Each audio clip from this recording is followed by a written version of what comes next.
નારાયણ વાસુદેવાય નમઃ. જય સચ્ચિદાનંદ ભગવાન કી જય. ઓમ નારાયણ વાસુદેવાય જગત. આ જગતમાં અનેક પ્રકારના જીવો છે, પણ એ જીવો કર્મ કર્યા વિના રહી શકતા નથી. અને આ કર્મ એ સુખી થવા માટે જ કરે છે. સુખી થવા માટે જ કર્મ કરે, છતાં અંતે એ દુઃખી જ થાય છે. એટલે પ્રકૃતિના પ્રભાવને લીધે મનુષ્ય સ્વભાવને વશને થઈને કર્મો કરે છે.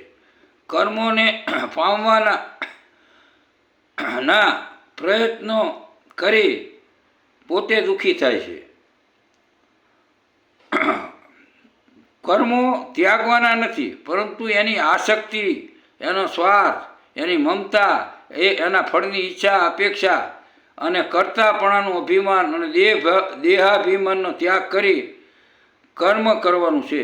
અને એ કર્મ કરશો તો એ કર્મ યોગ બનશે. એટલે કર્મ યોગી તમે બની જશો અને એ કર્મ સફળ બનશે. ઇન્દ્રિયો સ્થૂળ શરીર કરતાં બળવાન છે. ઇન્દ્રિયો કરતાં મન બળવાન છે, અને મન કરતાં બુદ્ધિ બળવાન છે, અને બુદ્ધિ કરતાં આત્મા બળવાન છે, અને આત્મા કરતાં પરમાત્મા બળવાન છે. એટલે તમારા જીવનમાં તમારે ઇન્દ્રિયોનો સંયમ કરવાનો છે, મનનો સંયમ કરવાનો છે, બુદ્ધિનો સંયમ કરવાનો છે, અને તમારા જે આખા શરીર દેહ છે એનો પણ સંયમ કરવાનો છે. અને જીવાત્માને જાણવા માટે તમારે આત્માને ઓળખવો પડે, અને આત્માને ઓળખો એટલે પરમાત્માને ઓળખવાનું. એટલે જીવન આખું મન, બુદ્ધિ, અંતકરણ પરમાત્માને અર્પણ કરી અને કર્તવ્ય કરવાથી તમે આવાગમન ફેરામાંથી મુક્ત થવાઈ જવાય છે, અને આ ભવબંધનનું દુઃખથી દૂર થવાય છે. હવે જગતમાં આવ્યા તો ઘણા એમ કે પરમારથ મારે કરવી, સેવા કરવી, શું કરવું?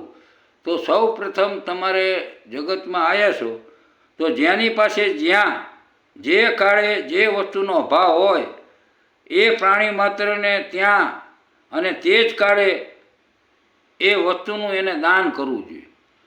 દાખલાથી કે તરસ્યો માણસ હોય તો એને પાણી પાવું જોઈએ. ભૂખ્યો માણસ હોય તો એને જમાડવો પડે.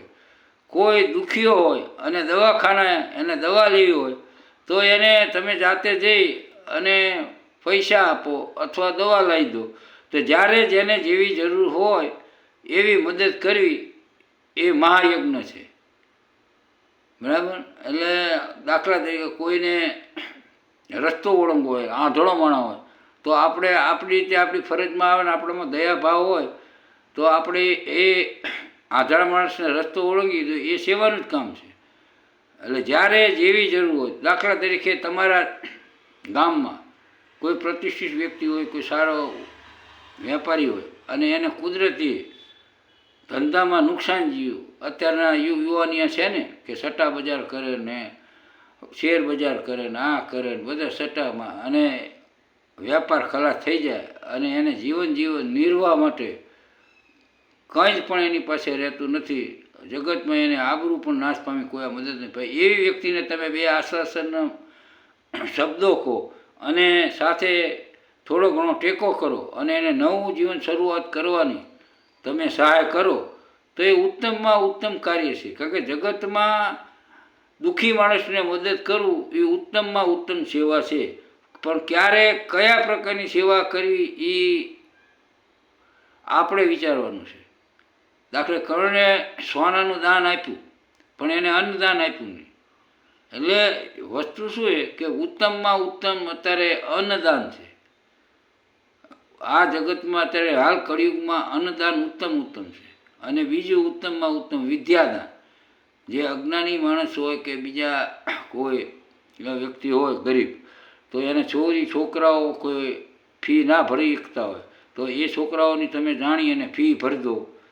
કોઈ આજુબાજુમાં તમારે ગરીબ વ્યક્તિ હોય અને એને તકલીફ હોય તો લોટ કે તેલ કે એવું બધું લાવી અને એને ઉપકારના બદલો નહીં રાખવાની કે કંઈ બદલાની ભાવના પણ નહીં રાખવાની, પણ પરમાત્મા કરાવે છે અને હું કરું છું એ રીતે આપણે મદદ કરવી જોઈએ. એટલે શ્રેષ્ઠ આચરણ કરવાથી જ તમને અભયદાન મળે છે. એટલે વસ્તુ શું છે કે તમારું આચરણ શ્રેષ્ઠ હશે તો તમારા જીવનમાં તમને અભયદાન મળશે.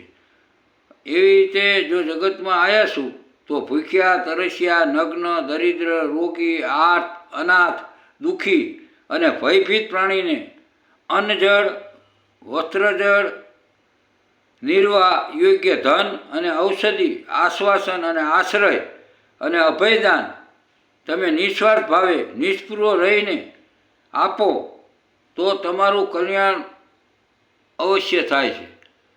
અપેક્ષા રહી હું કરું છું એવું નહીં, પણ પરમાત્માએ મને મોકો આપ્યો છે અને પરમાત્માએ મને નિમિત્ત બનાવ્યો છે એવી રીતે જાણી અને સહાય કરી. એમાં પ્રતિષ્ઠા કે લોકેશણાની ઈચ્છા નથી રાખવાની કે જગત જાણે અને જો હું આને મદદ કરું, આ કુટુંબ પરિવારને હું આગળ લાવવા માટે આટલું કરું છું, આને પછી સમારંભ રાખે ને એવું રીતે નહીં. ઈશ્વરે નિમિત્ત બનાવ્યા છે અને સૂપું દાન જેને કહેવાય, કોઈને ખબર ના પડે એવી રીતે દાન કરી અને તમારા જીવનનું કલ્યાણ થાય છે.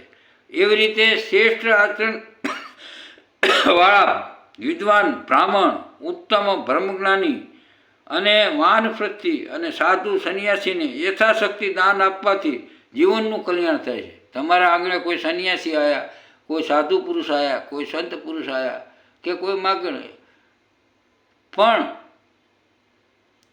જે જગતનું કલ્યાણ કરવા માટે જેને ભેખ લીધો, સંન્યાસી થયો, એવા જીવાત્માને તમારા આંગણે આવે તો યથાશક્તિ ભોજન કરાવો, યથાશક્તિ વસ્ત્રદાન આપો, યથાશક્તિ દક્ષિણા આપો. કારણ કે એને આ વૃદ્ધાશ્રમનો જ આશરો છે. જે સંન્યાસી છે એને ગમે તે ગામ જાય તો કોઈ સારા ધાર્મિક વ્યક્તિને અહીંયા રોકાય કે બીજે રોકાય, એટલે એ વખતે આપણે યથાશક્તિ દાન આપવાનું છે. તમારે કીર્તિ માટે પ્રતિષ્ઠા માટે દાન આપવાનું નથી. જો પ્રતિષ્ઠા માટે, કીર્તિ માટે અથવા દેહાભિમાનથી તમે જો દાન કરશો તો એનું ફળ તમને મળતું નથી. ખાલી તમારી ક્રિયા થાય, તમને મનમાં એમ કહો કે મેં દાન કર્યું. એટલે મનુષ્ય જન્મ મળ્યો છે તો જીવનનું ગુરુજનોની સેવા કરો, સંતોની સેવા કરો, વૃદ્ધોની સેવા કરો, મા બાપની સેવા કરો. એ પણ એક તમારા જીવનનું દાન છે. એ એક યજ્ઞ જ છે. તમે બહાર મંદિરે જાઓ, સત્સંગમાં જાઓ, ઘરે મા બાપ દુઃખી હોય તો એનો કોઈ અર્થ જ નથી. એટલે અત્યારે જીવતા જાગતા ઈશ્વર પરમાત્મા હોય તો તમારા મા બાપ છે, તો મા બાપની સેવા કરવી એ પણ એક યજ્ઞ જ છે. એટલે તમારે ઈશ્વરને જોવા હોય તો મા બાપમાં જુઓ. મા બાપને તમે ઈશ્વર ગણી અને એમની સેવા, એમાં કોઈ તમારે આસક્તિ ભાવ નથી, પણ એમની અત્યારે મજબૂરી છે, ઘરડા થઈ ગયા છે તો હું પણ ઘરડો થવાનું છું એવા જાણી મનથી વિચારી અભાવ લાયા વિના મા બાપની સેવા કરશો તો એ પરમાત્માના તમે પરમાર્થ કર્યા બરોબર છે. કારણ કે તમારી ફરજ જ છે ઈશ્વર ભજન કરવું, એ પણ તમારી ફરજ છે અને મા બાપની સેવા કરવી પણ એ ફરજ છે. તમે મા બાપની સેવા કરશો નહીં અને ગમે તેવો મોટો સત્સંગ કરશો, મોટા ભજનમાં જઈશો, મોટા વિદ્વાન ગણાઈ શકો, મોટા જ્ઞાની ગણાઈ શકો, મોટા ભક્ત ગણાઈ શકો, પણ મા બાપની સેવા વિના કંઈ નથી.